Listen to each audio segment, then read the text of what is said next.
Assalamualaikum warahmatullahi wabarakatuh. Apa kabar semua?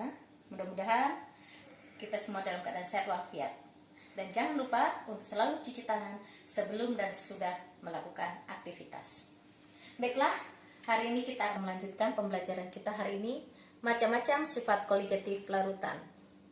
Sebelum kita melanjutkan materi, kita ingat kembali materi sebelumnya. Apa itu sifat koligatif larutan? Sifat zat dalam larutan yang tidak bergantung pada jenis yang terlarut, tetapi bergantung pada jumlah partikel zat larut dalam larutan. Baik, macam-macam sifat koligatif larutan yang akan kita bahas hari ini adalah yang pertama, penurunan tekanan uap dilambangkan dengan delta P. Ya. Nah, bagaimana terjadinya penurunan tekanan uap? Nah, untuk menjelaskan kita buat gambar ya. Kita berarti membayangkan di mana kita sediakan wadah ya yang ada tutupnya. Ya kan? Nah, di wadah yang pertama ini gitu kan, kita isi pelarut murni. Nah, oke, pelarut murni ya. Pelarut murni. Ya, pelarut murni berarti air. Nah, di sini. Berarti kalau ini hanya air, berarti terlihat berapa jenis molekul? 1, ya. Nah, kita buatkan gambarnya bulat. Ya. Nah, di wadah yang satunya gitu ya, pancing ada tutupnya juga atau wadah lah ya. Ada tutupnya. Kita isi dengan air ya, pelarutnya air. Ya, selanjutnya kita tambahkan atau kita masukkan zat telarut. Zat telarut. Nah, yang kita bahas di sini adalah zat telarut non volatil. Apa itu zat non volatil? Yaitu zat yang suka menguap. Misalkan apa? Gula, misalkan ya, di sini gula. Dah. Artinya karena di sini ada terlarut dengan pelarut, nah ya. Maka disebut apa di sini? Larutan. Oke. Dalam wadah yang kedua ini berarti ada berapa jenis molekul? 2 bukan? Karena di sini ada air dan gula. Nah, air kita buat juga sama bulat-bulat. Selanjutnya gula. Oke, kita lambangkan dengan segitiga ya. Oke. Nah, ini wadah kedua, ya kan? Kedua. Oke. Nah, dari wadah ini kita panaskan, sama-sama kita panaskan. Oke ya. Kita panaskan. Nah, oke. Setelah dipanaskan, ya kan mendidih nih nanti ya. Karena di wadah yang satu ini, pertama ini, hanya terdiri atas satu jenis, maka mempunyai kekuatan yang sama untuk mendidih. Ya, mendidih.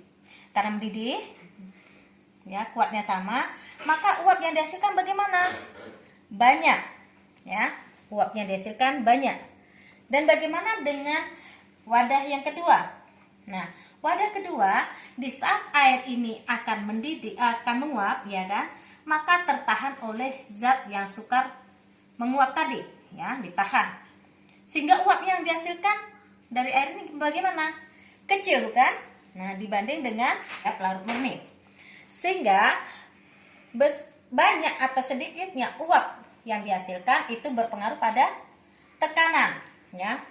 Jadi tekanan pada wadah satu bagaimana? Tekanannya besar.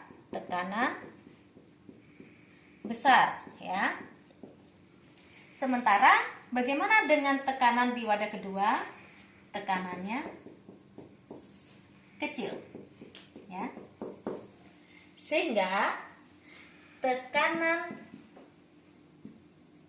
uap murni ya, murni dalam hal ini adalah air, dilambangkan dengan P0, dan tekanan uap larutan gitu ya, dilambangkan dengan P ya.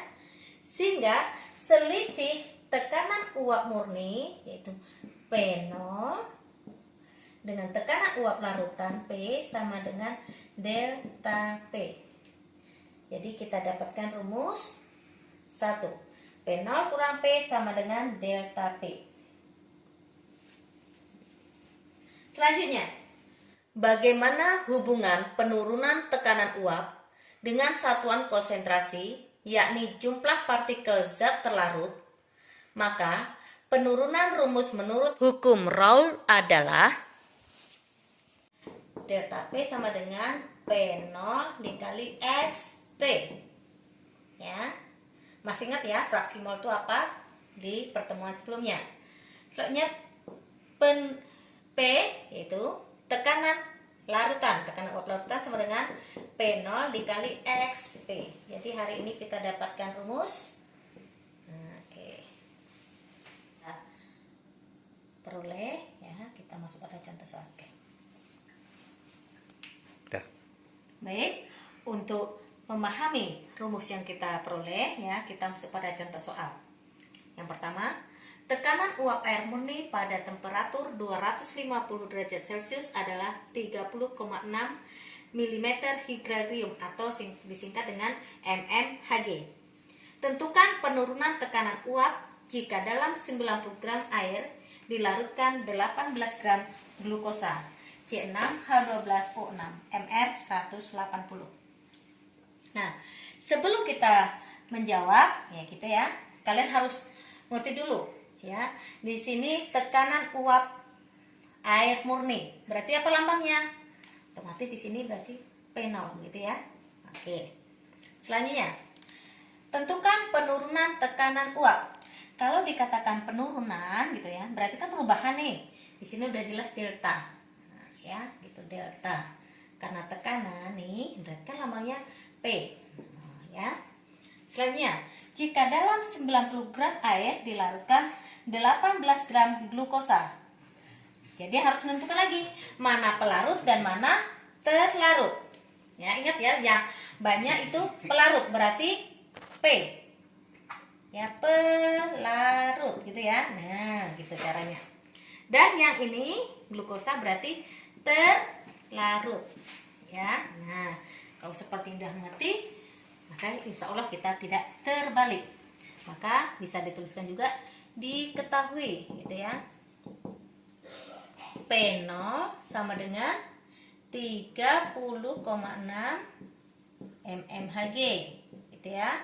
Selanjutnya massa pelarut dulu ya. Massa pelarut 90 gram. Dan massa terlarut ya, massa ya, maaf ya, terlarut 18, dimana nih MR-nya 180 ya, MR. Tahu ya? Yang ditanya apa? Oke, yang ditanya delta P. Dijawab. Oke, tadi rumusnya apa? Berarti karena di sini ya kan ada massa pelarut, massa terlarut, kalian berarti harus menentukan fraksi mol ya. Berarti di sini delta P sama dengan P0 dikali XT. Oke. Ya. Berarti kita harus mencari fraksi mol. Baik, sebelum kita menyelesaikan delta P sama dengan P0 kali XT, maka kita harus mencari dulu XT, fraksi mol terlarut. Di mana fraksi mol terlarut sama dengan mol terlarut dibagi mol pelarut ditambah mol terlarut ya. Jadi mol sama dengan apa kalau diketahui gram? Nah gitu ya. Berarti NT gitu ya. Mol terlarut, masih ingat mol sama dengan gram per mr. Berarti molnya berapa? Kita cari 18 gram dibagi mr-nya 180 ya. Sama-sama kita coret. Ini 1, ini berarti 10. 1 bagi 10 berarti 0,1 ya. Selanjutnya mol pelarut sama dengan berarti masanya 90 dibagi 18 dapat ya, sama-sama dibagi 18 1, ini 5, berarti dapatnya 5 ya. Oke, kalau sudah dapat maka kita masukkan ke rumus. 0,1 dibagi 5 ditambah 0,1 dapat 0,1 dibagi 5,1, ya kan? Nah, langsung aja kalau kita tidak menggunakan kalkulator, tinggal masukkan ke rumus yang tadi. Kita balik ke sini ya. Oke. P0 tadi berapa? 30,6 dikali, ya kan? Masukkan itu 0,1 dibagi 5,1. Bisa dicoret, sama-sama dibagi 5,1. Nih, habis 1 ya, tinggal 1 maksudnya ya. Yang di sini dapatlah 6. Artinya dapat 6 dikali 0,1. Dapatlah 0,6 ya, 0,6, maaf nih salah nulis nanti. 0,6. Satunya apa? mmHg. Nah, seperti itu dapatnya. Jadi, penurunan tekanan uap adalah 0,6 mm Hg. Baik, kita masuk contoh soal kedua. Larutan gula dalam air mempunyai fraksi mol 0,25. Jika tekanan uap air pada suhu 25 derajat Celcius sebesar 17,5 mm Hg, maka tekanan uap larutan tersebut sebesar. Nah, untuk menjawab kita kembali lagi harus mengerti apa yang diketahui dan apa yang ditanya. Di sini ada kata fraksi mol. Nah, tapi kan di sini fraksi mol mana gitu? Larutan gula dalam air. Berarti mana? Berarti fraksi mol gula dalam air. Terlarut atau pelarut? Berarti di sini fraksi mol terlarut, ya. Nah, jika tekanan uap air sebesar 17,5. Ini apa? Nah, berarti air tadi kan tekanan uap murni, berarti di sini ada P0, ya. Ada lagi? Tidak ada. Maka tekanan uap larutan. Nah, ada kata-kata larutan, ya, berarti di sini adalah P. Nah, ya, karena di sini udah tekanan lambangnya kan P. Nah, di sini larutan berarti simbolnya cukup P saja ya. Maka kita bisa menuliskan diketahui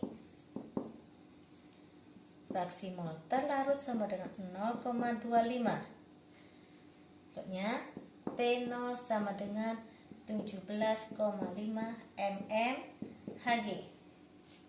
Ditanya P, ya kan? Jawab. P sama dengan apa rumusnya? P0 dikali XP.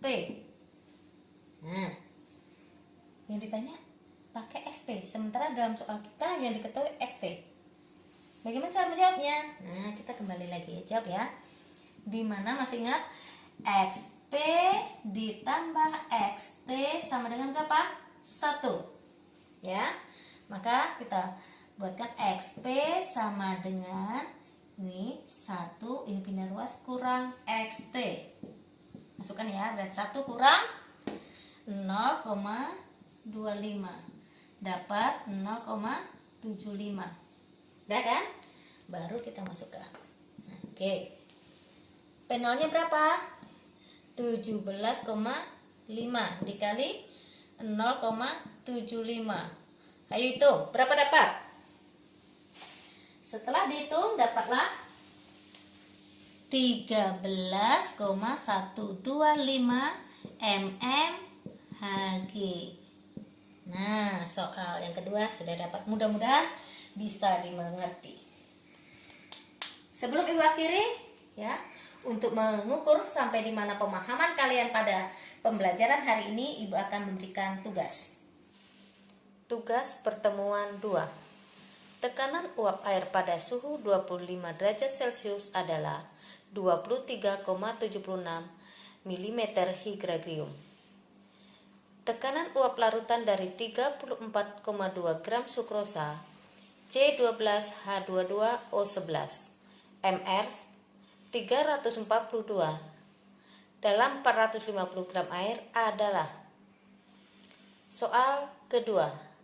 Tekanan uap air pada suhu 20 derajat Celcius adalah 18 mm Hg.